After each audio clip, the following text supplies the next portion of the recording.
नमस्कार दर्शकों, मैं हूं आपकी प्यारी रूही शर्मा। राधे राधे। पिछले भाग में आपने जाना राजा परीक्षित को श्राप मिला था कि 7 दिनों में उनकी मृत्यु हो जाएगी।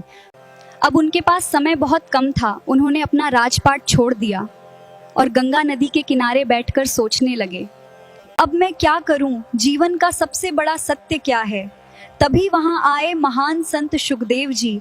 राजा परीक्षित ने उनसे पूछा, हे गुरुदेव, मृत्यु से पहले मनुष्य को क्या करना चाहिए? तब शुकदेव जी ने कहा, हे राजन, मृत्यु तो निश्चित है, लेकिन जो व्यक्ति अंतिम समय में भगवान का नाम लेता है वही सच्चा ज्ञानी है। इस संसार में सब कुछ नश्वर है, धन दौलत शरीर सब एक दिन खत्म हो जाएगा है, लेकिन भगवान का नाम और भक्ति ही मनुष्य को मोक्ष दिलाती है।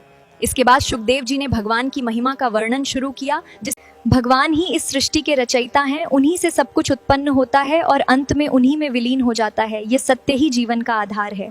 उन्होंने समझाया कि मनुष्य को अपने जीवन में माया से बाहर निकलना चाहिए, क्योंकि माया ही हमें भगवान से दूर करती है और हमें सत्य की ओर ले जाती है। राजा परीक्षित ध्यान से कथा सुन रहे थे। उनका मन अब शांत होने लगा था। उन्हें समझ आ गया था कि मृत्यु से डरने की नहीं, बल्कि भगवान की शरण में जाने की जरूरत है। शुकदेव जी ने आगे कहा, जो व्यक्ति भगवान श्री कृष्ण की भक्ति करता है उसे किसी भी चीज का डर नहीं रहता। अब धीरे धीरे 7 दिनों की कथा शुरू हो चुकी थी और हर दिन राजा परीक्षित का मन भगवान में और लगने लगा, जैसे भक्ति की गंगा बह रही हो।